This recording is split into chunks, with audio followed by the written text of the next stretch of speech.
How on earth am I going to cut this cleanly? I'm going to show you a few black belt level tricks. This is the jab technique.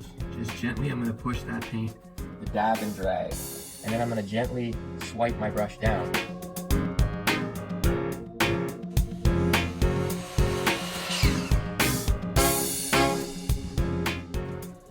I know what you're thinking. How on earth am I going to cut this cleanly? Well, don't worry, because for one, you have as many chances as you need to get it done.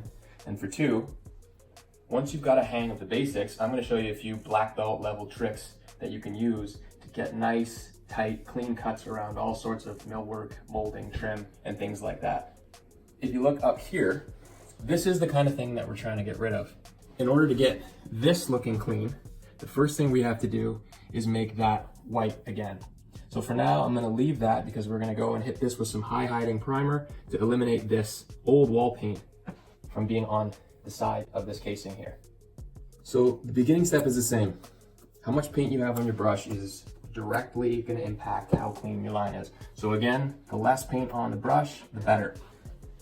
So first thing I'm gonna do here is I'm gonna put that brush on the wall. And you can see there was quite a bit. If I had just gone right into my cut, it would have globbed over and I would have gotten wall paint on the casing, which is exactly what we're trying not to do. So the first thing I'm gonna show you is the jab technique. Same thing as with the corners, you're gonna put the brush about, I don't know, half an inch, quarter inch away from, and then you're gonna slowly bring that brush in towards the casing, and using gentle pushing motion, you're gonna push that paint up to where the casing starts.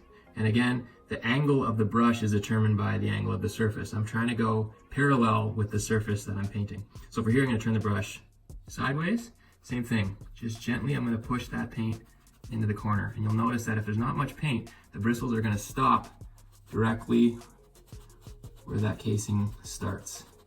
Just gentle pushes, you get a nice tight paint job, and then I'm gonna fill in the rest. And of course, because it's refresh, we're gonna bring in our mini roller and we're gonna texturize this paint. This is especially important here because I've used different directional strokes. I wanna make sure that when you look at this wall, you don't see a bunch of different brush strokes going in a million different directions. I want this to be the same texture as the wall. So I'm gonna take my mini roller and I'm gonna get nice and tight. And again, because it's coat one, I'm not panicking about getting full color saturation. A cool trick if you're gonna be painting the trim is to actually hit the edge of the casing with the trim paint before you go back with the wall paint. It's an easier cut to finish with the wall paint on this surface than it is to finish with the trim paint on this surface. So this gives you a really good shot at getting a nice clean cut around all your windows and your sills. So black belt technique number 2. I'm calling this the dab and drag. Now it's dab, not dab like jab, it's D-A-B, dry ass brush. First thing, get those strokes on the wall, that brush nice and dry. This time, instead of jabbing gently, what I'm gonna do is I'm gonna start with a jab, and then I'm gonna gently swipe my brush down and let the brush follow the angle of the trim. So again, brush down, start with the jab, and then just let the brush slide down following the contour of the trim. And again, I'm letting the bristles do the work for me here. And I'm gonna come back and I'm gonna fill in the rest. But again, in reality, the brush did all the work there. I just let it follow the line of the trim.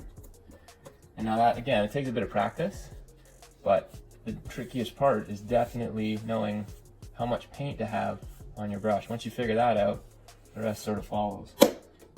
If you had too much paint on your brush and you went to push it, as soon as you try to slide it, what'll happen is the paint will build up on the end of the bristles, and again, that will push and force paint further than you'd want it to go onto that trim. And again, that's a big no-no. So keep your brush relatively dry, enough to get the paint on the wall, but not enough to get that snowplow effect. And then again, we go back with the mini roller and we texture that paint.